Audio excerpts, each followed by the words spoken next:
지난 6월 5일에 여러분 앞에 서고 오늘 9월 4일에 여러분 앞에 이렇게 다시 섰습니다.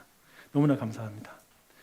3개월 동안 서로 보지 못했는데요. 그동안 잘 지내셨죠?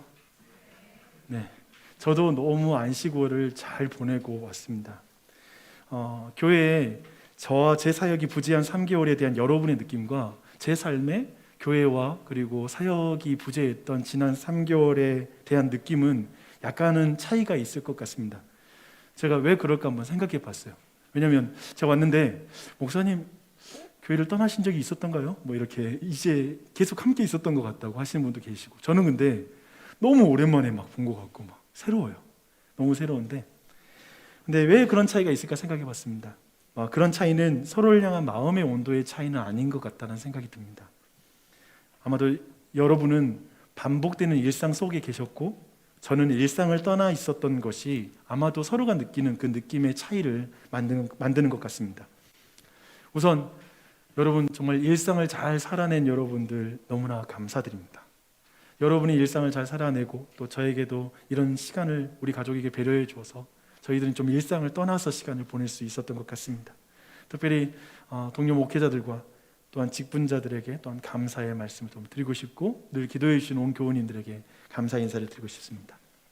오늘 저는 교회의 배려로 또 안식월 기간 동안에 받았던 하나님의 은혜를 일상을 살아낸 교회와 나누고자 합니다. 이 기간 동안 하나님께서 어떻게 제 삶에서 역사하셨는지 그것을 확인함으로 서로를 더 깊이 사랑하고 또 서로 더 깊이 연결되어서 이제 함께 나아간 또 우리 교회가 되었으면 좋겠습니다. 또한 이 메시지는 여러분 자신에게 아마도 단절되어 있던 많은 것들이 연결되는 그런 메시지가 될 거라 믿습니다. 지난 6월 5일 날 교회 8주년을 맞아서 강당을 빌려서 온 세대가 함께 감사 예배를 드렸습니다. 코로나19 팬데믹 이후에 처음으로 온 교회가 한 자리에 모여있는 자리라서 굉장히 특별한 자리였죠. 근데 그 자리에서 저는 굉장히 복잡한 그런 감정을 느꼈습니다. 온 교회와 함께 예배하는 기쁨과 함께 북적 성장한 교회를 향한 책임감을 넘어선 그런 두려움이 느껴지더라고요. 처음에 저 거기 갔을 때 되게 의자가 많이 놓여 있으니까 이게 찰려나? 뭐 이런 생각도 들었는데 정말 아이들이 얼마나 많은지, 그리고 그 수많은 아이들 보면서 그냥 목사 마음이 자부심이 아니라 두렵다. 어떻게 이런 마음이었어요. 나 같은 목사가 이렇게 많은 영혼들을 어떻게 감당할 수 있을까라는 그런 생각이 들더라고요. 8년 동안 하나님의 행하심을 생각하면서 감사하고 다시 미래를 바라보면서 어떤 다짐을 하는 그런 시간을 갖기보다 나의 부족함과 되게 피로감을 느끼는 그런 날이었습니다. 죄송합니다. 목사가 그걸 느꼈습니다. 안식월 기간 동안 제가 느끼는 그 피로감과 그 두려움에 대해서 그 감정을 한번 왜 그럴까라는 생각을 좀 많이 생각해 보았습니다. 교회를 세우기 위해서 정말 힘쓴 8년이었죠. 여러 가지로 미련하니까 미련한 대로, 연약하니까 연약한 대로, 악하니까 악한 대로 돌고 고집스럽게 사역하고 그렇게 지냈던 시간이었던 것 같습니다. 그래서 여기저기 기스나고 구멍난 것들이 제 삶에 다 보이는 거예요. 그리고 밸런스가 무너진 제 삶이 보이고 또한 제 가정 안에서도 깨어진 관계들도 보이고 여러 가지로 그런 모든 것들이 제게 약간은 두려움과 그리고 피곤함을 갖게 만든 것 같습니다.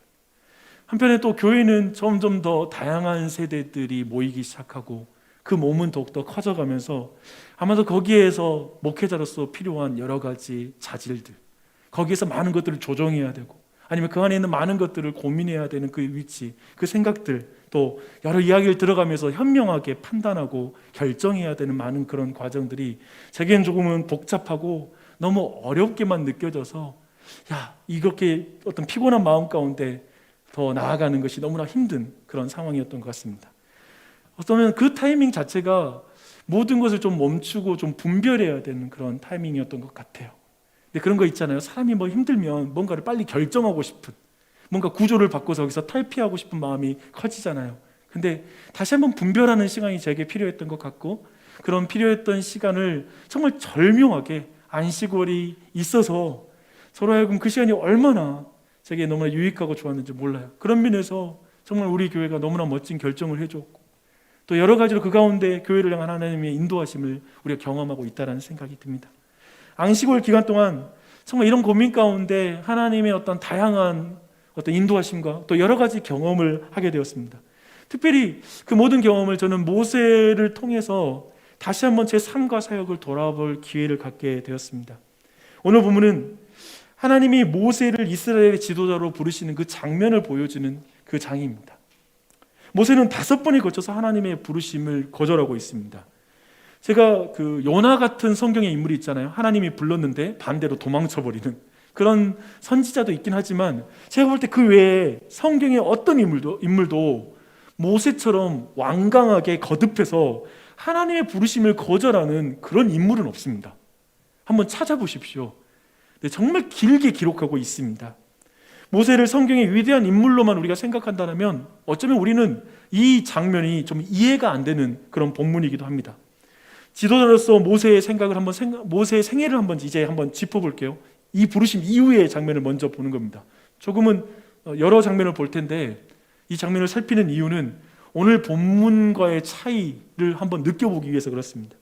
모세는 사실 예측이 불가능할 정도로 역동적인 상황에서 지도자의 삶을 살아냈습니다.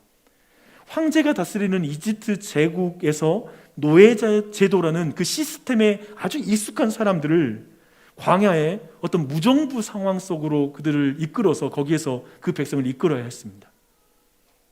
우리는 지도자가 바뀌어도 혼란스럽다는 나라가, 그리고 거기에 적응하는 게 힘들잖아요. 근데 지금 이 상황이 얼마나 힘든 상황인지를 한번 그렇게 연결해서 생각해 보십시오. 이집트의 그 거대한 건축물과 비옥한 삼각주에 익숙한 이들을 아무것도 없는 광야로 이끌어서 거기에서 지도해야 됐습니다.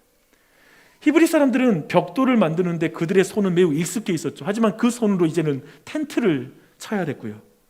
또 수많은 신에 익숙했던 이스라엘 백성들은 이제 유일신 신앙이라는 종교의 완전한 변화, 그 안에 새로운 환경에 노출되었습니다. 또한 국가 배급에 익숙한 이들은 하늘에서 떨어지는 하나님의 배급, 거기에 의존해야 되고 철저히 거기에 의존돼서 살아야 되는, 만나를 받아 먹어야 되는 그런 경제 시스템으로 이제 들어가야 했습니다. 격변이죠. 오늘날에도 우리가 정말 변화가 심한 세상이라고 하는데 모세는 우리보다 어쩌면 더 변화가 심한 세상 속에서 지도자의 역할을 감당해야 됐습니다. 근데 그 급변하는 상황 속에서 그 백성이 말을 처먹지 않죠. 매우 악한 백성들이었습니다. 그들을 이끌어야 됐어요. 신의 산에서 황금우상을 만들고 그것이 신이라고 말합니다. 말씀을 기다릴 필요가 없는 애굽의 종교 시스템으로 역출애굽을 한 것입니다. 모세의 지도력을 완전히 저항하는 것이죠. 한 번은 모세를 끌어내리고 다른 지도자를 세워서 우리 애굽으로 돌아가자라는 이런 시도까지 일어났습니다. 심지어 가족인 아론과 미리암에 의해서 그 지도력을 또 저항과 어떤 도전들을 또한 경험하기도 했습니다. 너만 하나님이 세웠냐? 우리도 하나님이 세웠다 라고 이렇게 말하기 시작한 것이죠. 이스라엘 백성은 광야 기간 내내 먹고 마시는 문제로 끊임없이 모세의 지도력에 도전합니다. 원망합니다. 불평합니다. 한 번은 이렇게 외친 일이 있었습니다. 이스라엘 자손도 다시 울며 이르되 누가 우리에게 고기를 주어 먹게 하랴?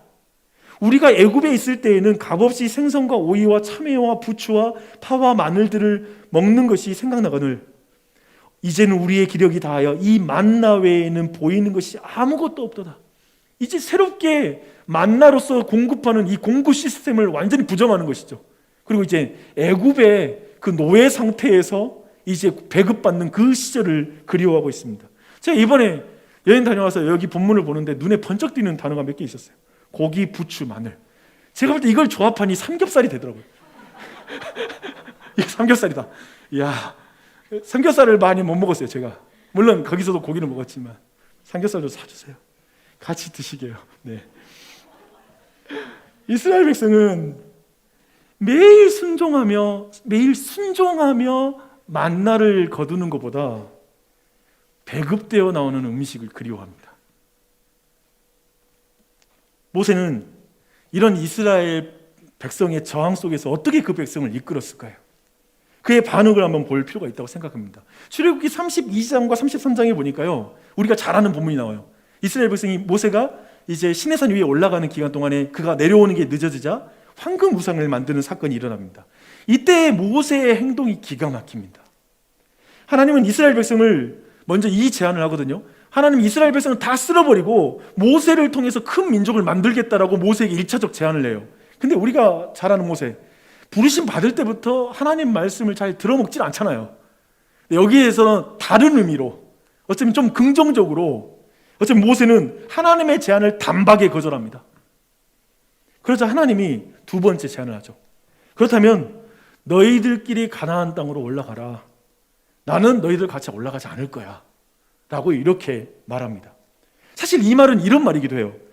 이스라엘 백성이 육체적으로 원하는 소원 내가 이루어줄게. 가나안 땅은 들어가고 싶잖아. 들어가. 부동산 문제 내가 활짝 열어주마. 그 땅 가서 그 땅을 차지해라. 그리고 그들이 원하는 영적인 소원도 내가 다 들어줄게. 그들이 애굽의 종교 시스템을 원하잖아. 그래, 올라가서 애굽의 종교 시스템으로 살아. 나는 너희들 그래서 같이 올라가진 않을 거야. 내가 올라가면 내가 그 꼴은 못 보기 때문이다. 성경이 이렇게 표현하죠. 내가 그들과 충돌할까 함이라. 올라가면 하나님 치실 거라는 거예요. 그 꼴은 못 본다는 거예요. 다른 우상 숭배하는 꼴을 못 보겠다는 거예요. 그러니까 너희들끼리 올라가라 이렇게 말합니다. 근데 그때 모세가 이렇게 말합니다. 이건 굉장히 유명한 말씀이에요. 모세가 여호와께 아뢰되 주께서 친히 가지 아니하시려거든 우리를 이곳에서 올려보내지 마시옵소서. 나와 주의 백성이 주의 목전에서 은총 입은 줄을 무엇으로 알리까? 주께서 우리와 함께 행하심으로 나와 주의 백성을 천하 만민 중에 구별하심이 아니니까 라고 이렇게 대답을 합니다. 질문할까요? 여러분 인생에 여기서 하나님 딱 선택하라고 말해요. 야, 난 네가 원하는 돈 다 줄게. 올라가. 한번 그런 인생 살아봐. 대신 나는 너와 함께 하지 않을 거야. 이 길과 야, 나 없이는 못 산다. 근데 좀 가난할 거야. 힘들 거야. 고난이 있을 거야. 너 그 길 갈래? 뭘 선택하시겠습니까? 네, 갑자기 본문에도 없는 질문을 했어요. 깊이 생각하지 말고 다음 내용 가겠습니다. 보십시오. 격변의 시기에 변화에 저항하며 모세의 지도력에 끊임없이 도전했던 이스라엘 백성을 향한 모세의 일관된 태도가 바로 그 32장, 33장의 그 황금 우상을 숭배하는 백성을 향해서 그 모세의 모든 것이 드러납니다. 40년 동안 사실 이런 일이 계속 반복돼요. 이런 모세를 하나님은 아주 특별하게 말씀하십니다. 방금 언급한 출애굽기 33장 11절이에요. 즉 황금 우상 배경으로 여러분이 한번 이 말씀을 생각해 보십시오. 하나님 모세를 뭐라고 생각하냐면 사람이 자기의 친구와 이야기함 같이 여호와께서 모세와 대면하여 말씀하시며, 즉 영원하신 하나님이 한 인간을 친구라고 불렀어요. 굉장히 특별한 칭호죠. 그렇죠? 근데 이 칭호가 뭐 우리 청소년 집회에 가면 주님은 내 친구, 주님은 내 친구, 애들 방방 뛰거든요. 근데 제가 그걸 보면서 묘한 느낌이 들어요. 뭐, 네 친구냐? 근데 무슨 친구일까? 근데 성경의 의미, 그러니까 이 친구의 의미가 지금 본문의 맥락에서 보면 모세가 하나님과 대면하여 대화를 잘 나눈 사람으로서의 친구의 특징을 말하는 거예요. 그러니까 편해, 야 하나님 친구니까 편해, 이런 느낌이 아니라 정말 대면하여 대화를 나누는 친구의 의미를 말하고 있습니다. 그리고 하나님과 대화를 잘 나누는 친구는 어떤 의미냐면요, 하나님의 말씀을 듣고 그 말씀을 듣고 나서 하나님의 마음을 척하고 알아봐요. 오늘 말씀도 그렇잖아요. 내가 이 백성 다 쓸어버리고 너 새로운 민족 만들어줄게. 야 너희들끼리 올라가. 난 안 올라가. 이때 그 말 그대로 받아들이는 게 아니라 하나님의 마음이 뭔지 아는 거예요. 하나님의 마음을 그냥 척하고 알아들어요. 그리고 나서 모세는 나중에 어떤 중보기도 드리냐면, 하나님 내 이름을 생명책에서 지워버리시고요, 내 이 백성을 대신 하나님께 인도해 주세요. 그들과 함께 해주세요. 그냥 이런 기도를 드리는 사람이 된 거예요. 친구죠, 친구. 이게 친구죠. 성경이 말하는 친구의 의미입니다. 즉 하나님이 자기 백성을 향하여 가진 마음으로 하나님 대신해서 하나님의 모든 모습을 대변하면서 그 백성을 이끄는 지도자, 그게 모세의 모습이었습니다. 근데 성경에 그런 말씀이 있잖아요. 친구를 위하여 죽는 것만큼 큰 사랑이 없다라고 말하는데, 모세라는 이 친구는 있잖아요, 하나님이라는 친구를 위해 목숨을 바칠 마음이 있어요. 굉장한 친구죠. 그런 친구였습니다. 그래서 신명기 34장 10절에 보니까 성경은 모세를 역사적으로 이렇게 평가합니다. 그 후에 이스라엘에 모세와 같은 선지자가 일어나지 못하였나니 모세는 여호와께서 대면하여 아시던 자요라고 말하고 있습니다. 모세는 40년 동안 이렇게 살았어요. 그냥 여호와의 친구로 그 백성을 이끌었던 것입니다. 그래서 모세는 애굽으로 돌아가기 원하는 이스라엘 백성에게 군사적 지도자가 아니라 백성을 돌보고 돌이키는 그냥 아버지와 같은 지도자였어요. 어쩌면 하나님 아버지가 이 땅에서 우리를 직접 이끈다면 어떠실까? 모세의 모습이죠. 그래서 그 절정은 저는 그 모세의 마지막 길에서 좀 드러나는 것 같아요. 모세는 사실 가나안 땅에 들어가지 못하고 죽음을 맞이합니다. 성경은 사실 제가 보는 거 뭐냐면 성경은 철저하게 모세를 지워버려요. 모세라는 그 인물을 지워버려요. 모세의 시체가 어디에 묻혀 있는지를 모르는 거거든요. 제가 이번에 그냥 그 여러 유럽의 성당이라든지 이런 데 가보면 왜 그렇게 성당에다가 그렇게 묘지를 많이 만들어 놨어요? 막 건물 안에다가도 막 관짝을 들여놓고, 근데 사람들이 그렇게 많이 만져가지고 그게 달아있더라고요. 반짝반짝한 돌이 있잖아요. 뭐냐면 뭔가 왕과 성자들을 통해서 영험하게 뭔가 영향을 받는 것. 어차피 무덤이 남아있다면 모세는 아마 모세의 무덤이 지금까지 남아있다면 어떨까요? 전 세계 사람들이 가서 막 묘지를 만지고 막 돌이 한 200톤짜리가 처음에 거기 앞에 세워져 있다면 지금쯤 다 지워졌을 거예요. 아마 돌 조각이 되지 않았을까. 그만큼 만졌을 거예요, 사람들이. 근데 모세의 인생 그렇지 않습니다. 다 지워졌습니다. 이번에 이제 여행을 다 마치고 한국 돌아와서 사실은 제가 목회학 박사과정 마지막 학차 수업이 있었습니다. 그 수업을 들으면서 여러 가지 너무나 좋은, 어쩌면 이번 여행과 내 사역 모든 걸 좀 종합하고 정리하고 정말 내가 보지 못했던 걸 많이 열어주는 그런 수업들이 있었습니다. 너무나 내게 좋았어요. 근데 한 단어, 한 문장이 내게 되게 남는 문장이 있었습니다. 제가 영어로 할 텐데 부족한 발음일지라도 인내해 주시고 들어주세요. Few leaders finish well 이라는 말이었습니다. 뭐냐면 끝이 좋은 리더는 소수이다.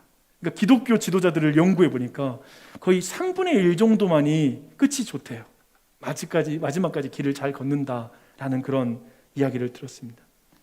모세 정말 끝이 좋은 지도자이죠. 가나안 땅에 그가 어쩌면 가나안 땅에 들어갈 자격으로 따진다면 모세가 가장 자격이 있겠죠. 근데 성경은 이상하게 모세가 들어가지 못해요.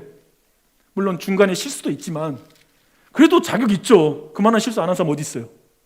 모세만 그러면 들어가야죠. 근데 모세가 들어가지 않음으로 말미암아 성경은 의도적으로 우리에게 분명한 메시지를 들려주는 것 같습니다. 그것은 이것입니다. 그에게 가나안이 본향이 아니에요. 어쩌면 모세에게 진정한 그 상급은 가나안 땅이 아닌 것 같아요. 그는 더 나은 본향을 바라보는 리더로 남습니다. 그 자신의 이름이 남는 그런 사역자가 된 게 아니라 하나님의 이름만 남으면 돼 라고 말하는 사역자로 남는 것이죠. 그래서 그 무덤까지 사라지는 것이죠. 그래서 어쩌면 그 불필요한 목회자가 되는 것, unnecessary pastor라고 하는데 나중에 이제 필요 없이 사라질 수 있는 그런 목회자가 되는 것. 그런 모습을 모세는 분명하게 보여주고 있습니다. 이제 여기까지 내용 봤어요? 모세의 부르심 이후의 내용들을 제가 대략 요약해 줬습니다. 엄청나죠? 근데 이 인물을 오늘 부르심의 장면과 연결해 보십시오. 오늘 본문을 잠깐만 더 여러분 알아요. 연결이 안 돼요. 도대체 이렇게 막 하나님 부르는데도 이렇게 못 알아듣고 이렇게 5번에 거쳐서도 아무리 하나님이 설명해줘도 하나님의 부르심을 거절하는 모세와 이후의 모세의 삶이 너무 연결이 안 돼요. 10절을 보십시오. 하나님은 모세를 바로에게 보낼 것이고 모세를 통해 이스라엘 자손을 애굽에서 인도하여 내게 할 것이라고 말씀하십니다. 그래서 모세는 5번에 거쳐서 하나님의 부르심을 거절하죠. 3장 11절에 첫 번째가 나와요. 모세는 이렇게 말합니다. 내가 누구이기에 바로의 카운터 파트너가 됩니까? 내가 이스라엘 백성에게 누구이기에 내가 이스라엘 백성을 애굽에서 인도하여 내가 냅니까? 라고 말합니다. 이 말은 이런 말이기도 하죠. 내가 절대 권력자 앞에서 나는 아무것도 아닌 존재입니다. 나 이스라엘 백성 앞에서 아무것도 아닙니다. 우리는 이 말을 모세가 과거에 40세까지 애굽 왕자의 교육을 받았던 왕실 교육을 받은 모세의 과거를 통해서 우리는 좀 더 이해할 수가 있습니다. 생각해 보십시오. 모세는 최고 권력자의 바로의 지근거리에서 그 애굽의 권력의 속성과 그 힘이 뭔지를 명백하게 본 사람이에요. 뭐 모르면 덤비잖아요. 하룻강아지 범무서운 줄 모른다. 근데 모세는 하룻강아지 아니죠. 애굽의 왕의 권력이 뭔지를 명확하게 아는 사람이죠. 또한 노예 시스템이 애굽의 이집트에 얼마나 그 왕국을 유지하는데 큰 역할을 하고 있는지 그걸 누구보다 잘 알고 있는 사람이기 때문에 절대 바로가 이들을 보내주지 않을 거라는 걸 너무나 잘 알고 있는 사람이죠. 또한 모세는 40세 때 엘리트 교육의 힘으로 나는 할 수 있다라고 생각하면서 동족을 한 명 도운 적이 있습니다. 근데 그 결과는 뭐냐면 동족들에게 그의 리더십은 거절받아요. 그래서 도망치죠. 모세는 이제 하나님의 부르심 앞에 오늘 본문에서는 한마디로 말하면 나는 할 수 없습니다 라는 말을 되뇌입니다. 나는 할 수 없어요. 나는 안 돼요. 나 말고요. 하나님은 근데 계속해서 뭐라고 말하냐면 포인트가 달라요. 내가 한다. 내가 너를 지었다. 내가 창조주다. 내가 함께한다. 뭐 이 말을 반복하는 거죠. 여러분 위로가 되세요? 뭐 이거 오늘날에도 위로가 잘 안 되는 그렇죠? 별로 위로가 안 돼. 근데 그 말을 반복해요. 내가 한다. 모세는 계속 어그로를 끕니다. 진짜 이건 뭐 하나님 분노 유발자잖아요. 계속 하나님의 분노를 유발하는 말을 계속 이어가요. 모세는 마지막 4번째까지 가고 나서 마지막에 뭐 핑계 댈 게 없으니까 무슨 말을 해도 하나님이 내가 이렇게 도와줄게, 이렇게 할 거야, 이렇게 할 거야 하시니까 모세가 마지막에 뭐라고 말하냐면 오 주여 보낼 만한 자를 보내소서. 한마디로 말하면 아무튼 저는 아니에요 이거죠. 그렇죠? 무슨 말을 다 하는 거야. 뭐 말할 때마다 다 답변을 해주니까 아무튼 아니에요. 아무튼 나는 아니에요. 모세의 과거의 깊은 상처까지 감안한다면 모세의 이런 모든 저항감, 이런 하나님의 부르심에 거절하는 것은 아마도 이런 말일 거예요. 아무튼 저는 아닙니다. 젊고 내가 힘이 있고 내가 좀 한 자리에 차지해서 뭔가 사람의 힘을 동원할 수 있을 때에는 전혀 나를 도와주지 않으셨으면서 이제 광야로 나를 밀어넣어서 나를 다 지워버리고 나이 들고 힘없고 아무것도 힘이 없는 나를 사용하신다고요? 보낼 만한 사람 다시 찾아보십시오. 나는 아닙니다. 이런 말을 한 것이겠죠. 결국 생각해 보세요.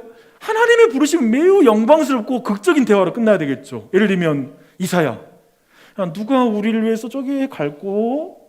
그러니까 제가 여기에 있습니다. 나를 보내소서. 멋있잖아요. 그렇죠? 근데 매우 영광스럽고 매우 극적으로 그리고 아주 자발적으로 자원해서 하나님의 부르심을 이 대화가 마무리되는데 사실 오늘 말씀 보면요. 이 부르심의 대화는 하나님이 화를 내는 걸로 끝나요. 버럭 소리 지르는 걸로 끝나요. 내 형 아론이 말 잘하잖아. 대변인으로서 가 좀. 제가 근데 이 말씀 듣는데 이제까지 굉장히 인격적이었잖아요. 그렇죠? 이러면 이렇게 설명해주고 하셨는데 왠지 마지막에 이런 것 같아. 까라면 까. 진짜 말 안 듣네. 진짜 말을 안 들어. 왜 이렇게 말귀멍이 막혔냐. 내 말을 왜 못 알아들어. 내가 함께 한다니까. 내가 한다니까. 지금 간략하게 지금 이 부르심 장면 돌아봤습니다. 여러분 연결이 돼요? 모세의 이 이후의 삶과 기록과 지금 이 모세의 부르심의 장면에서 모세의 이 장면이 연결이 됩니까? 어떤가요? 주님의 친구인 것 같습니까? 이런 사람이 주님의 나중에 친구로 말하고 성경 역사와 그 성경 기록에서 이토록 친밀한 사람으로 표현하는 이 사람을 변화되는 게 도무지 이해가 안 되죠.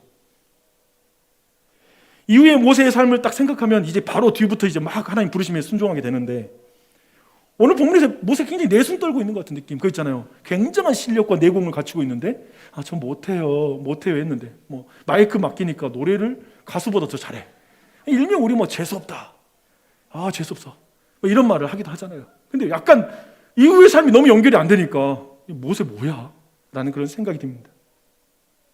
모세는 격변의 시대 속에 하나님의 마음으로 그 백성을 정말 아름답게 이끌고 끝이 너무나 아름다웠던 리더였습니다. 제가 오늘 주목하고 싶은 장면은 여기입니다. 나는 할 수 없습니다 라는 말을 되뇌이다가 비자발적으로 지도자가 된 모세가 어떻게 격변의 시대에 지독하게 말을 들어먹지 않는 악한 이스라엘 백성의 계속되는 도전과 반항 속에서 하나님 아버지의 마음을 유지하면서 그 백성을 끝까지 자신의 길을 걸어가며 자신의 이름이 지워지는 그 과정까지 받아들이며 그 역할을 다 수행하는 사람이 됐을까라는 이 질문입니다. 저는 이 질문을 좀 다르게 완전히 하나님의 관점으로 좀 바꿀 수 있을 것 같아요. 이렇게 바꿀 수 있을 것 같아요. 하나님은 왜 나는 할 수 있습니다 라고 말하는 젊고 유능하고 군사적 실력이 있는 이 커리어가 짱짱한 그 젊을 때의 모세를 40세의 모세를 사용하지 않고 왜 광야의 40년을 통과해서 나는 할 수 없어요. 나는 할 수 없어요. 나는 안 돼요. 그러니까 완전히 이런 사람을 그런 모세를 기어코 사용할까? 이상하게 오늘 대화가 뭐 없이 끝나거든요. 하나님 버럭 소리 지르고 나서 그 다음에는 아무튼 모세가 계속 끌려가요. 근데 이 모든 이 질문들을 종합해서 대답을 한다면 이렇게 말할 수 있을 것입니다. 하나님은 하나님을 의지할 필요가 없는 40세 모세가 아니라 하나님 없이는 아무것도 할 수 없는 80세 모세를 통해 일하시는 것을 좋아하십니다. 하나님은 그런 분이시고요. 지금도 그런 분이세요. 그래서 왕자라는 사회적 신분과 군사적 힘과 엘리트 교육의 힘으로 나는 할 수 있다라는 모세를 광야로 집어넣어 버립니다. 광야로 끌려 들어갔죠. 밀려 들어갔죠. 자기가 결정한 게 아니죠. 살려고 도망치니까 거기가 광야죠. 애굽에서 그의 모든 것이 광야에서는 안 통하죠. 왕실에서 백성을 통치하는 기술은 안 통해요. 왜냐하면 양을 치고 있거든요. 이거 도무지 너무 다른 상황이죠. 자기의 모든 경험이 부정당한 장소이죠.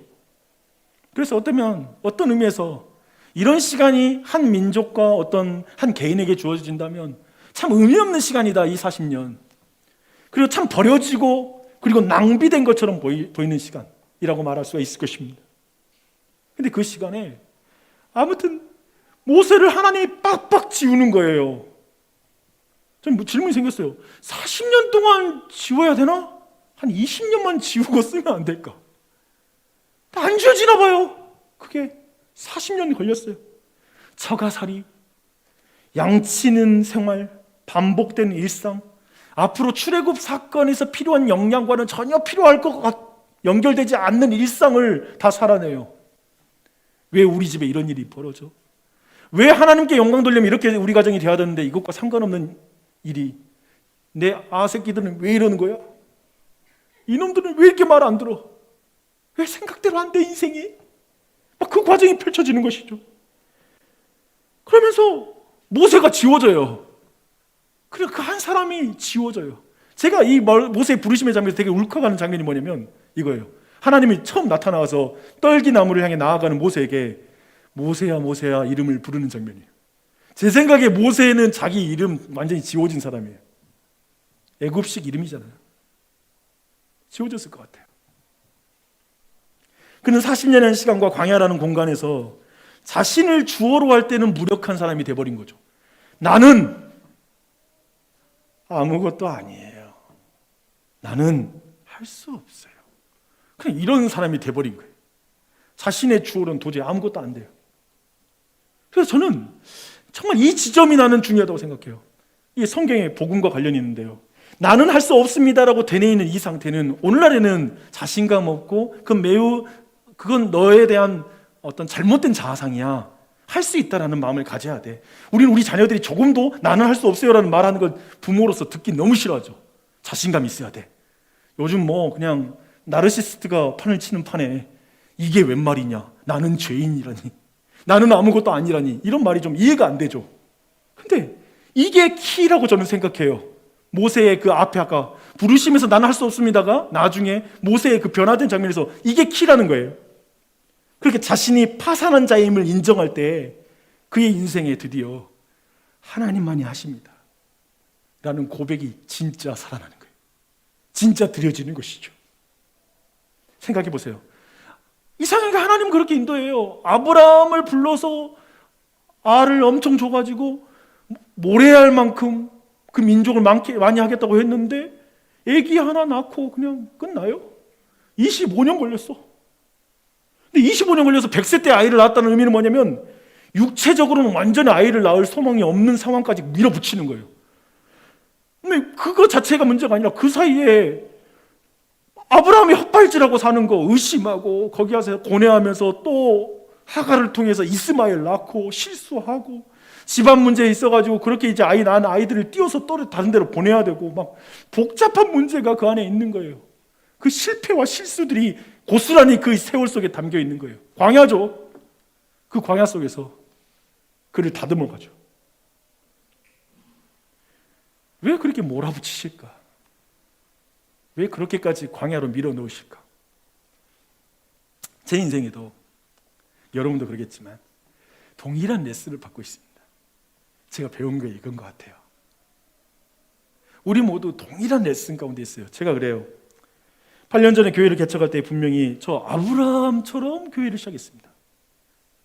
아브라함도 그 믿음으로 하나님께서 보내실 곳으로 나아갔다고 하잖아요. 근데 뒤에 되게 헛발질 하잖아요. 그렇죠? 근데 저도 믿음으로 시작했습니다. 그래서 하나님이 하실 것을 믿고 집에서 교회를 시작하는데 하나도 두렵지 않았어요. 막 마음에 막 소망과 희망. 집에서 있더라도 하나님 보내시지. 대단하죠? 저 지금 교회 개척하면 돈이 없는 이상 집에서 교회 개척 안 해요. 돈 없으면 해야죠. 근데 내 말은 막 그런 믿음이 있었어요. 그때 이런 고백했죠. 저도 하나님 나는 아무것도 할 수 없습니다. 하나님 하나님이 하십시오. 주님 저 집에서 어떻게 해요? 하나님이 사람을 불러주세요. 막 이렇게 기도하면서 했어요. 그런데 시간이 지나면서 내가 할 수 있는 것처럼 생각하고 행동할 때가 있더라고요. 내가 할 수 있는 것처럼. 목회 기간 내내 돌아보면 그렇게 의심하고 실패하고 그래서 육체적으로 뭔가를 하려다가 이스마엘 낳고 내 지식과 판단, 내 의분과 혈기로 하나님이라 하려다가 40세의 모세가 불쑥불쑥 내 삶에 튀어나오더라고요. 이상하게 하나님만 하십니다. 나는 할 수 없어요. 이게 말은 되는데 안 되는 거죠. 중간중간 그래가지고 힘들어져요. 그렇게 보다 보면 진짜 광야로 들어가요. 그냥 내가 고집하다 그렇게 들어가서 결국 하나님이 뭘 받아내시냐면 그때 또 회복될 때 뭐냐면 하나님만이 하십니다. 내가 교만했네요. 이러면서 또 돌이키면서 다시 목회를 시작했어요. 그게 아마 수십 번 수백 번이겠죠.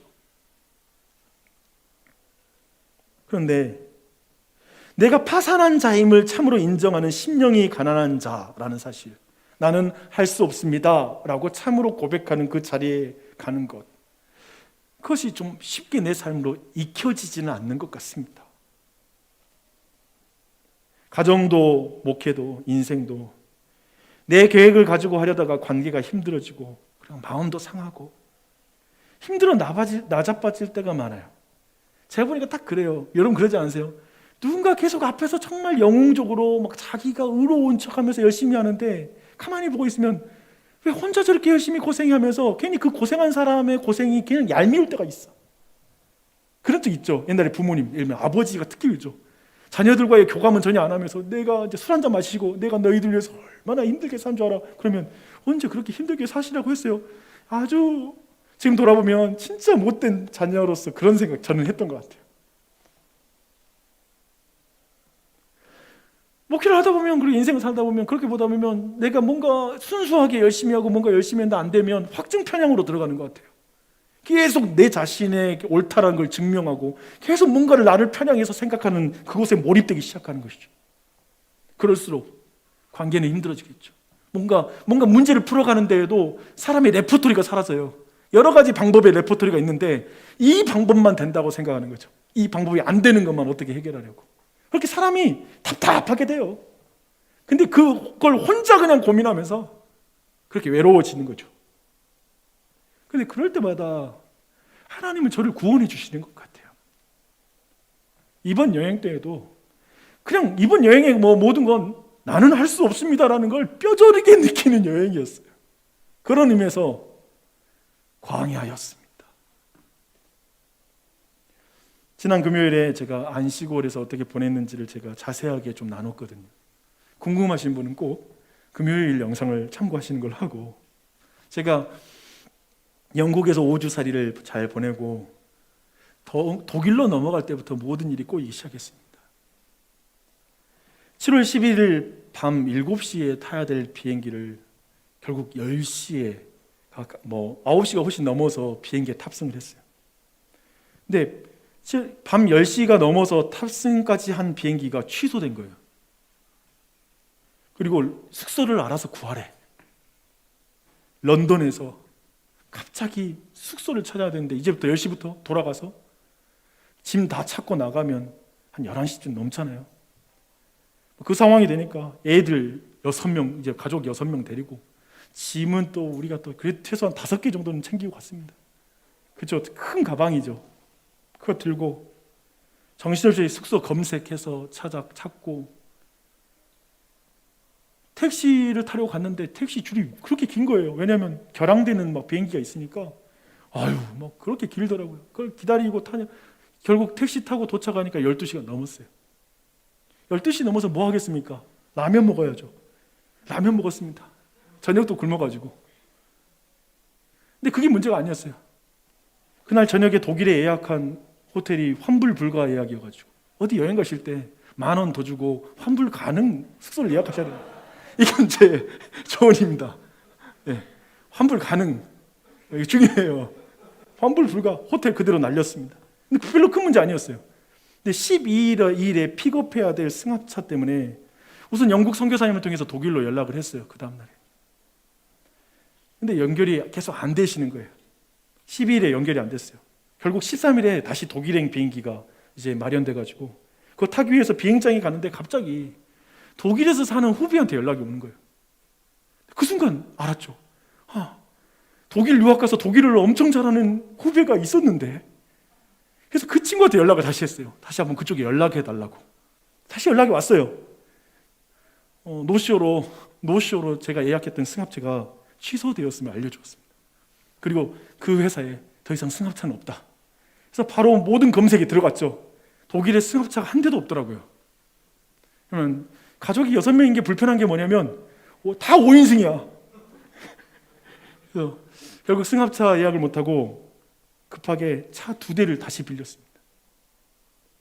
여기에 가지고 있던 재정의 대부분을 여기에 사용했습니다.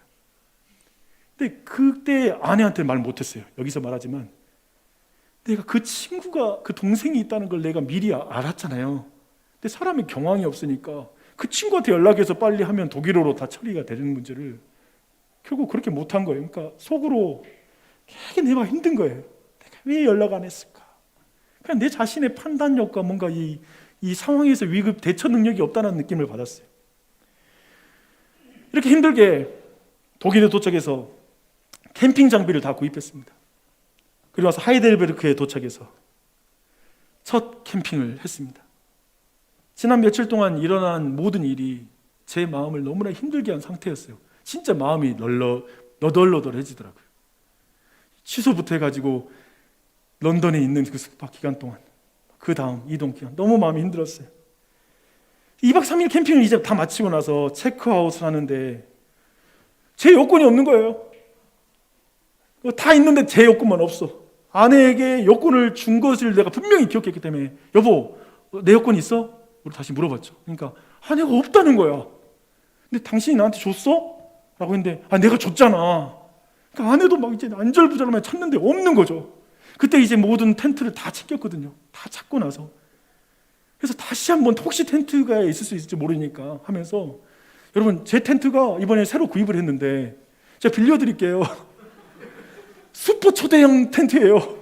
엄청 커. 6식구가 널널하게 들어갑니다. 넉넉하게. 근데 텐트를 다시 펴가지고 텐트를 다시 칠 수는 없으니까 그 안에 들어가가지고 내가 기어 들어가서 막 거기서 막 뒤져보는 거죠. 더듬더듬. 없어. 나와서 멍해지더라고요. 사람이. 이제 요건 없으면 여행 못하는데 돌아가야 되나 싶은 거예요.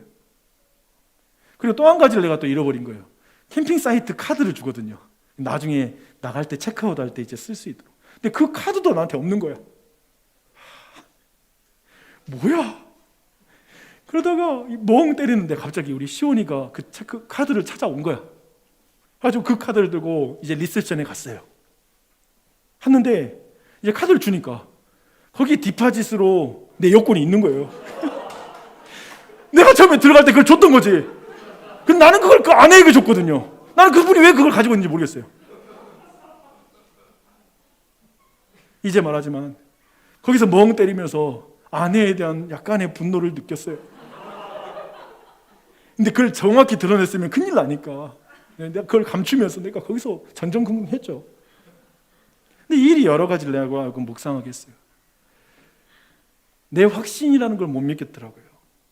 내 기억이라는 걸 못 믿겠더라고요. 나 이제까지 아내가 늘 그랬거든요. 다툴 때도 뭐 있을 때 여보 이렇게 말했잖아. 아니야 안 말했지. 이걸로 많이 싸워요. 근데 그때부터 아니야 이제까지 모든 거 아내가 말했던 것 같아. 내가 틀렸던 것 같아 라는 생각을 하기 시작해요. 여러 가지를 생각하기 시작했어요. 그리고 두 번째, 정말 내가 지워지는 사건. 터키에서 도착한 첫날이 전 정말 힘들었던 것 같아요. 육체적으로 힘들었던 기억이에요. 에어비앤비 숙소까지 이제 구글로 보니까 내가 내리는 장소에서 한 1km 정도 되는 거예요. 유럽의 길 참 좋아서 한 1km 그리고 16km 정도 16분 정도 걸린다고 하더라고요. 그러니까 아까 말했던 것처럼 재정 상황이 파탄을 맞자. 돈을 어떻게든 아껴야 된다. 그래서 택시 타지 말고 분명히 숙소에서는 택시 타고 오랬어요. 근데 아마 그 정도 길은 유럽의 길 이제 끌고 갈 땐 별 문제 없었으니까. 그래서 이스탄불에 딱 내려서 이제 걸어가기로 하고 걷기를 시작했어요. 금방 가겠지 하고. 근데 정말 이 골짜기가 있는 거예요. 정말 급하게 내려가는 길을 쭉 내려가는데 너무 힘든 거예요. 내려가는 길도 힘들어. 애들이 이제 짐 챙기고 나도 이제 하나 끌고 내려가는데 내려가다가 캐리어 하나 그 바퀴가 깨져버렸네. 애들은 힘들어하고 거의 이젠 한 5분의 1 갔는데 절망감이 밀려오기 시작했어요. 이건 잘못된 선택이었어. 이건 잘못된 만남이야. 이스탄불을 가지 말아야 되는가 뭐 이런 회의부터 해가지고 여러 가지 고민을 하다가 진짜 내려가다가 아이들한테 말했어요. 아이들 너무 힘들어하니까 얘들아 내가 잘못 선택한 것 같아. 아빠가 잘못한 것 같아. 택시를 탔어야 되는데 다 돈 때문이야. 이런 말을 안 하고 참 생각이 많았어요. 근데 그렇게 이제 아래 쭉 내려갔잖아요. 이제 도착해야 되는데 올라가니까 한 진짜 40도 정도 되는 언덕이 펼쳐지더라고요. 거기에 마지막 지점에 제 숙소가 있는 거예요. 그 언덕에. 한 거리로 보면 한 300m였는데 이게 그 무거운 모든 캐리어, 그리고 캐리어에 하나 더해진 게 뭐냐면 제가 여행하여 사람은 뭐 호랑이는 주고 가죽을 남기고 그리고 사람은 이름을 남긴다는데 제가 여행하여 남겨온 게 뭐냐면 텐트예요. 텐트가 23kg, 4kg 되는데 이것까지 더해진 거죠. 아이고 뭐 이거 끌고 올라가는데 애들이 퍼지기 시작하니까 내가 2개를 끌고 올라갔는데 사실은 한 조금 올라가고 나서 내가 막 급하게 나도 막 올라가니까 얘들 앞에 끌고 가야 되니까 사람이 이렇게 머리가 팽 돌면서 그냥 자리에 주저앉아 버렸어요. 더 이상 못 가겠더라고요. 16분 거리가 1시간이 넘게 걸릴 줄이야 몰랐죠. 땀을 뻘뻘 흘리고 숙소에 도착했어요. 근데 제가 그때 무슨 생각했냐면 진짜 판단력 없다.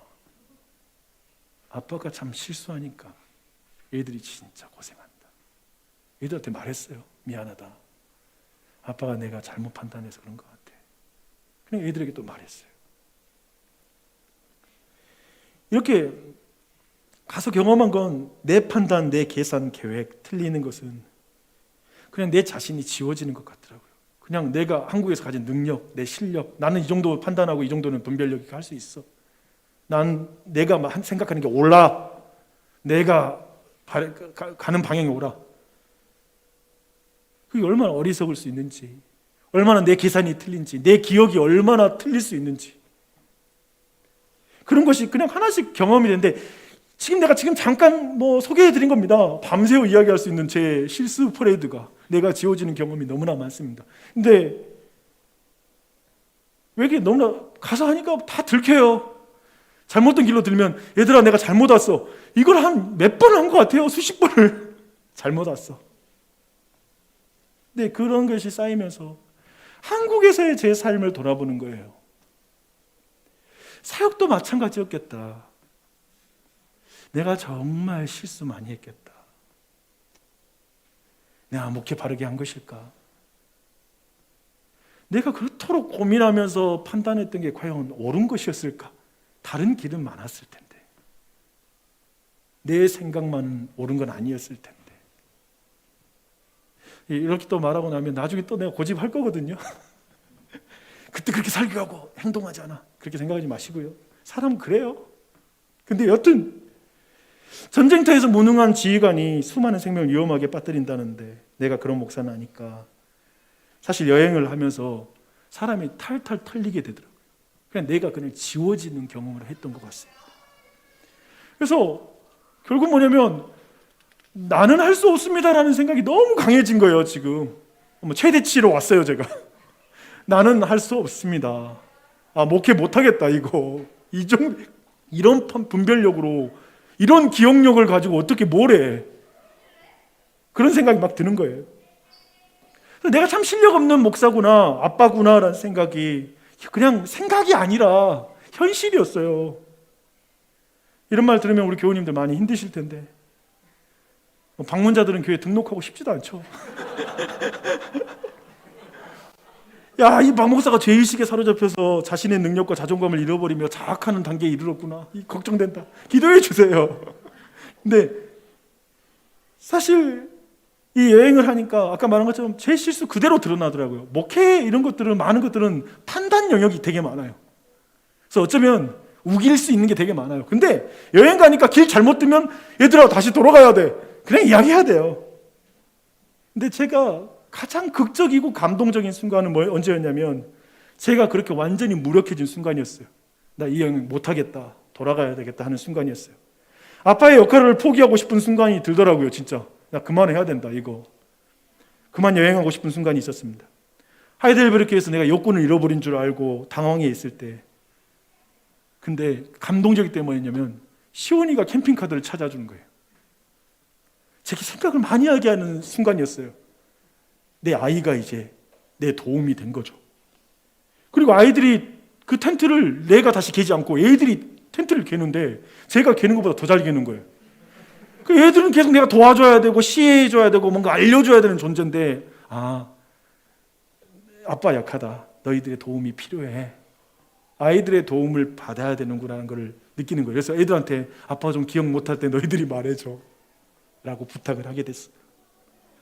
이스탄불에서 첫날 높은 언덕 오를 때 있잖아요. 제가 실수했다고 아이들에게 말했다고 했잖아요. 근데 평상시에 그 여행 기간 동안에 계속해서 내 마음을 고통스럽게 하였던 한 남자아이가 있는데 그 남자아이가 제게 2번 이상 5번 이하로 살인 본능이 내 안에 있구나라는 사실을 깨닫게 해주면서 버리고 싶다라는 충동과 그리고 귀소 본능을 깨우더라고요. 한국 돌아가고 싶다. 막 이런 순간을 그런 본능을 깨우는 아이였는데 근데 그 아이가 내가 너무 미안하다고 말하는 순간에 아빠 뭐 다 실수하고 그러지? 괜찮아. 그때 왜 걔가 그런 생각을 했는지 모르겠어요. 여러분이 기도의 응답이라고 저는 생각해요. 이거 다른 건 설명이 안 된다. 그러니까 그때만 잠깐 정신이 들어온 상태, 뭔가 특별한 상태가 돼가지고 아빠가 그러는데 그냥 그 다음에 말 안 들어도 괜찮은 거예요. 제가 그게 고마운 거예요. 애들이 그 길을 묵묵히 걸어준 거예요. 마지막 끝나고 나서도 아빠 괜찮아 그래 주는 거예요. 근데 이 경험이 저는 모세의 인생과 어떤 여러 가지를 고려해 볼 때 나는 할 수 없습니다라는 말과 나중에 그의 삶의 변화, 그리고 오늘날 우리가 정말 나는 아무것도 아닙니다, 자신에 대해서 절망하는 것, 그것이 그저 나쁜 것이 아니라 어떻게 그것이 새롭게 변화되는지에 대한 저는 단서라고 보는 거예요. 저는 오늘 말씀 이렇게 요약하고 싶어요. 모세의 이야기를 먼저 말씀 들었던 내용을 전체를 한번 펼쳐보십시오. 그 위에 여러분이 들었던 저와 저희 가정이 경험했던 것을 그 위에 다시 한번 겹쳐 펼쳐보십시오. 그리고 여러분 자신과 여러분의 가정을 그 위에 한번 펼쳐보십시오. 그리고 우리 교회를 한번 그 위에 펼쳐보십시다. 제가 보니까요, 모세도 저도 여러분도 정말 변동성과 불확실성과 복잡성과 모호성이 가득한 광야와 같은 시간을 보냅니다. 비행기가 예약했고 다 탔는데 안 뜰 줄 어떻게 알아요? 근데 인생이 그렇잖아요. 그것까지 어떻게 우리가 통제를 해요? 너무 모호해. 코로나 사건 이후부터 우리는 더 불안해. 그런 세상에서 살아가는, 그래서 그 상황에서 모든 상황을 잘 대처하고 그리고 능력 있고 그것을 이겨나가기 위해선 아마도 먼저는 그 모든 상황을 이해하고 예측하고 분별하고 잘 이끌 수 있는 그 리더가 된다면 좋겠죠. 가장이 된다면 좋겠죠. 목회자는 끊임없이 그런 의미에서 여러분의 목사가 회중이 사는 시대와 문화를 굉장히 잘 이해하고 그들의 어떤 니들을 잘 생각과 판단을 잘 이해해서 그리고 게으르지 않고 부지런히 목양을 함으로 교인들로 하여금 정말 말 한마디 나오지 않을 정도로 탁월하게 결정해서 교회를 이끌어가는 실력을 갖춘다면 그 또한 또 좋겠죠. 진짜 그런 것 같아요. 실력이 있으면 변화무쌍한 상황 속에서 여유 있고요. 실력 있는 사람들은 그걸 잘 이겨나가는 것 같아요. 또 한편에 이런 정말 급변하는 이 광야와 같은 세상 속에서 잘 살아가는 사람은 제가 보니까 돈이 많아야 돼. 돈 중요해. 잘생긴 애들한테 그렇게 말했어요. 얘들아, 잘 봐봐. 우리가 지금 경험하고 있는 많은 것들은 사실 돈만 많으면 걱정 없이 다 할 수 있는 것들이야. 해결이 돼. 돈이 많으면 레퍼토리가 풍성해집니다. 문제를 푸는 방법이 다양해지는 거예요. 한마디로 이 모든 걸 총칭하면 실력 있는 사람이 되면 이 변화가 아무리 이 변화무쌍한 세상이더라도 안정적으로 가정을 이끌고 또 어떤 리더가 될 수가 있겠죠. 탁월한 사람이 되라고 말하죠. 그런데 제가 보는 건 모세를 통해 보는 거예요. 저는 애초에 뭐 그런 사람 아니니까. 근데 모세를 통해 레퍼토리를 풍성하게 만드는 다른 장소를 만날 수 있다는 것이죠. 그것은 광야입니다. 내 지식이 통하지 않는 것을 경험하는 것, 내 진정성이 그냥 관계와 모든 일에서 진정성만 가지고 안 되는구나 느끼는 것, 나의 경험이 필요 없는 조직 속에서 진짜 어떤 의미에서 병신처럼 내가 있구나, 정말 나라는 사람을 아무도 안 알아주는구나 라는 그런 장소에서 한 3, 4년 아니 10년 눌러앉아서 그저 밥벌이만 하고 있는 자신이 되는 것, 그 과정 통해서 우리가 느끼는 게 뭐냐면 나는 아무것도 할 수 없습니다. 이더라고요. 참 별거 없다. 제가 그렇게 되니까 어떻게 되면 제 가족에게 있었던 일처럼 한 가지는 첫 번째 변화되는 레퍼토리 뭐냐면 하나님을 의지하게 돼요. 애들에게 말했죠. 봐봐, 돈 있으면 레퍼토리가 풍성해져. 인생을 진짜 어떤 위기가 닥쳐도 돈으로 풀 수 있는 게 참 많다. 그런데 아빠 돈 없어. 근데 하나님이 우리와 있다는 게 뭘까? 하나님이 과연 우리에게 어떤 레퍼토리를 만들까? 아빠 이것 때문에 지금 돈 때문에 계속 스트레스 받고 있거든? 근데 계속 하나님이 내게 말씀하시는 것 같아. 내가 너와 함께하고 너의 주인이라는 게 너에게 무슨 의미냐? 돈이 너의 평안이냐? 돈을 너는 의지하냐? 나를 의지하냐? 라고 묻는 것 같아. 얘들아, 우리 기쁘게 여행하자. 우선 아이스크림은 조금 먹으면 건강해진다? 우리 아이들 돈 없어서 캠핑했는데 캠핑을 가장 기억해요. 다른 거 필요 없대. 캠핑이 제일 좋았대요. 제가 요리를 해줬어요. 저는 제 요리를 기억한다고 생각해요. 저만. 근데 그 과정 속에 레퍼토리가 또 있는 것 같아요. 내가 안 되면 하나님 도와주세요 라는 레퍼토리가 생기죠. 또 한 가지, 난 당신의 도움이 필요해요. 제게 조언해 주세요 라는 귀가 열리고, 누군가와 함께 일할 때 저는 여러분과 함께 일하게 된다면 100가지의 레퍼토리를 가질 수 있겠죠. 내가 혼자 할 때보다. 그래서 어떤 의미에서 계속 이건 내게 도전이에요. 저도 계속 이 싸움이 있어요. 정말 제가 정말 기도하고 준비했던 방향으로 교회가 가면 좋겠죠. 근데 그러지 않을 때도 있죠. 제 생각이 틀릴 수 있으니까요. 그렇게 교회의 다양한 생각들이 또한 함께 교회를 이루어 가는 것이겠죠. 근데 그 조건이 뭐냐면 내가 광야에 들어가는 거더라고요. 내가 실력 없구나라는 사실을 더 느낄수록, 그리고 그걸 느낄 때 타인을 향해 귀가 열리고 하나님과 함께하는 법을 배워갈 수 있는 걸 배웠습니다. 제가 조금은 분별이 필요한 질문으로 오늘 말씀을 마무리하겠습니다. 제가 질문할게요. 하나님을 의지할 필요가 없을 정도로 실력 있는 삶이 좋으십니까? 하나님을 의지하지 않으면 안 되는 삶이 좋으십니까?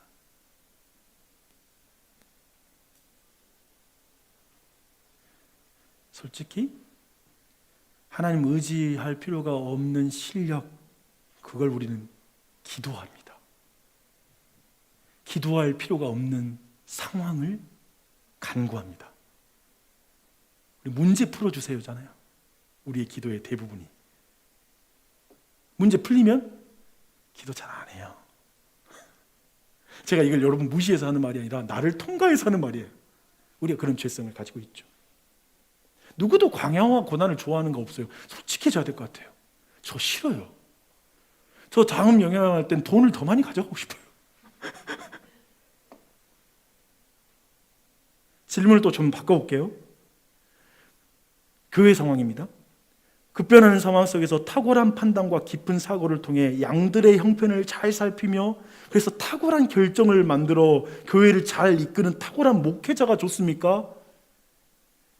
뭐 할 때마다 불안하고 어떻게 이걸 결정했는지 동기부여가 안 되고, 하지만 참 자신의 약함을 고백하며 주님께 기도하면서 자꾸 기도하자고 그러고, 피곤해 죽겠는데 자꾸 교회로 기도하자고 그러고, 자신의 실력 없음을 타인에게 귀를 기울임으로 드러내는 목회자가 좋습니까?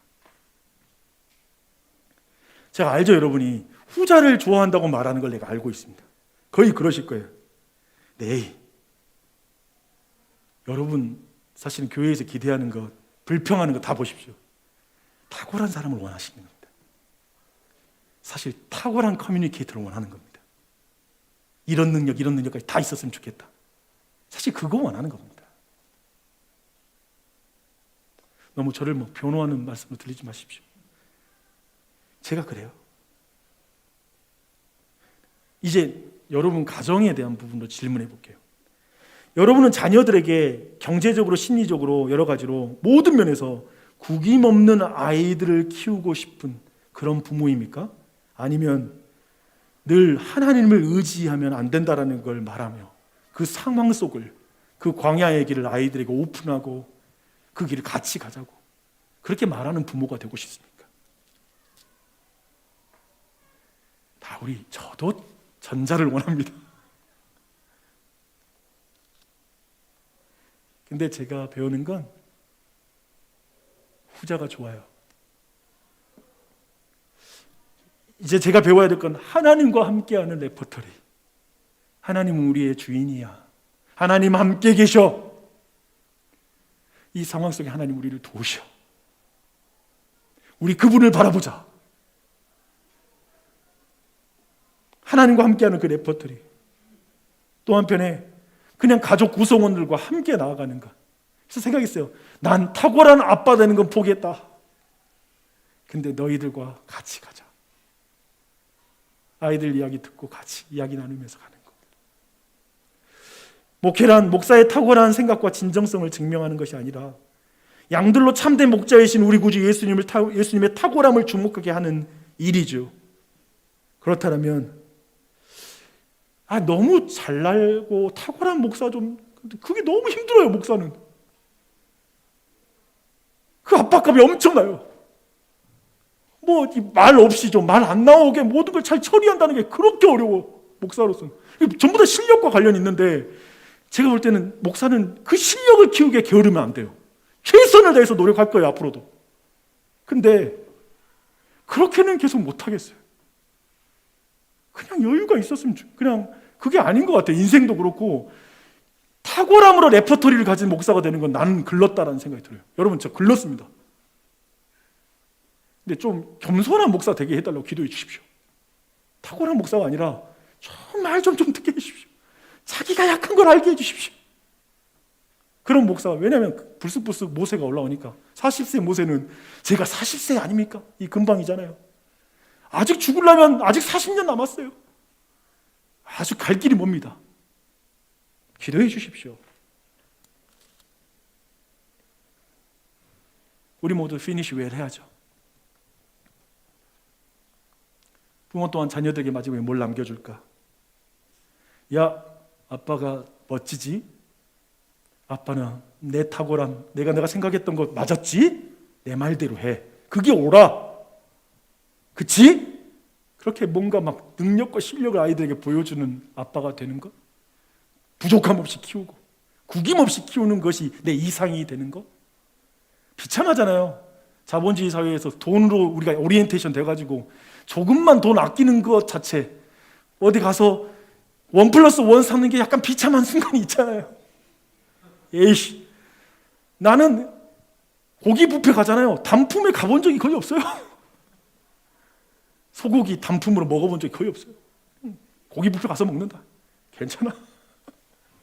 근데 그 비참한 게 아니거든요. 비참한 게 아니거든요. 근데 내 자녀들에게, 얘들아, 너 인생 고난이 있는 거야. 야, 예상과 벗어난 일은 다 닥쳐. 겁먹지 마. 근데 그때 하나님이 너와 함께 계시는 거야. 기도하는 거야.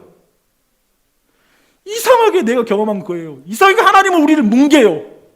벼랑 끝까지 몰아붙이는 것 같아요. 그리고 하나님은 사소한 걸로 우리에게 시비 걸어요. 신자들한테. 불신자들은 멋대로 아무튼 사는데 시원시원하게. 돈 조금 쓰고 나서도 얘가 잘 쓴 건가 맞나 싶기도 하고 여러 가지 고민이 많아. 근데 제가 배운 건 뭐냐면, 이번에 여행을 하면서 두 번째 독일에서 그 이스탄불로 가는 비행기 타면서 기도를 얼마나 많이 했는지 몰라요. 하나님, 비행기가 뜨게 해주세요. 내가 이 사소한 걸 기도해야 돼? 뭐 당연히 떠야 되는 거 아니에요? 그걸 배우는 거예요. 그래, 작은 거 하나하나, 사소한 거 하나하나, 하나님은 나와 동행하고 싶은 것, 함께 하는 게 나를 부르신 목적이지, 내 인생 순탄하게 뻥뻥 뚫어서 기도할 필요 없이 떵떵거리며 살게 하는 것이 목적은 아니구나. 그거 배우는 기한이었습니다. 이걸 생각하니 이제 교회 안에 돌아와서 안식을 이렇게 하면 잘 가졌구나라는 생각이 들었습니다. 우리가 생각하는 안식, 또 쉼이라는 게 일 안 하고 쉬는 게 아니라 내 위치가 좀 바뀌는 거, 높아진 위치에서 내려오는 거, 각도가 맞아야지 정확히 보이는 것들이 있잖아요. 새로운 것들이 보이는 것 같아요. 우리 함께 여러분 각자의 오늘 말씀 메시지 듣고 같이 나가면 좋겠습니다.